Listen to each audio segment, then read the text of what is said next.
Hi guys, today I will share the recipe of chicken tikka. তো ফার্স্টে একটা বোলে বোনলেস চিকেন নিয়ে নিলাম, তারপর ভালো করে লেবু মাখিয়ে নিলাম, তারপর পুদিনা পাতা, আদা, রসুন, কাঁচা লঙ্কা, বিট লবণ, নর্মাল লবণ আর আইস কিউব। তারপর এগুলো ভালো করে মিক্স করে নেব মিক্সারে। তারপর এই পেস্টটা আমরা বোনলেস চিকেনের সাথে ভালো করে মাখিয়ে নেব।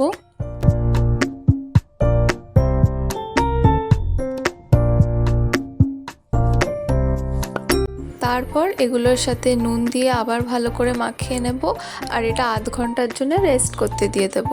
তারপর আমরা ভুনা বেসন বানাবো। তার জন্য একটা কড়াইতে তেল আর ঘি নিয়ে ভালো করে মিক্স করে নেব। তারপর এটার সাথে মিক্স করা হয়ে গেলে একটু বেসন নিয়ে নেব, দিয়ে ওগুলো আবার ভালো করে একসাথে মিক্স করে নেব। আর মিক্স করতেই থাকবো যতক্ষণ না একটা শাইনি এরমভাবে ইয়েলো কালার আসছে। তারপর একটা বোলে তেল নিয়ে নিলাম, তারপরে তার সাথে Kashmiri red chilli powder mix করে দেবো, আর ওইগুলো দুটোকে আগে ভালো করে মিক্স করব।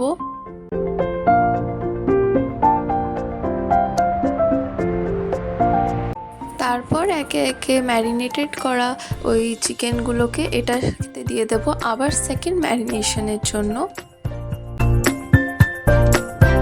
তারপর এগুলোকে ভালো করে আবার মিক্স করে নেব।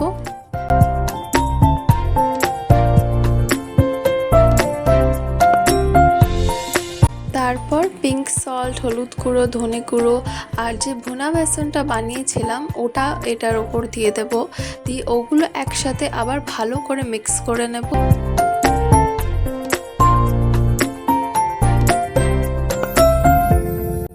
তারপরে আমি আগে দইটা দিতে ভুলে গেলাম, তারপরে দইটা দিয়ে আবার ভালো করে মিক্স করে নেব।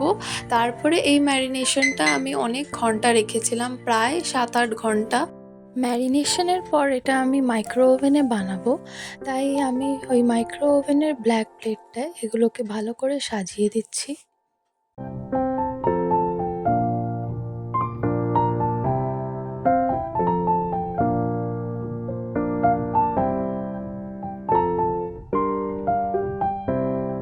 ফার্স্টে মাইক্রো ওভেনে আমি 6 মিনিটের জন্য এমনি দিলাম, তারপর আবার পিসগুলোকে আপসাইড ডাউন করে 6 মিনিটের জন্য আবার দিলাম, তারপরে লাস্টে 3 মিনিটের জন্য ওটাকে মাইক্রো ওভেনে গ্রিল অপশানে দিয়েছিলাম।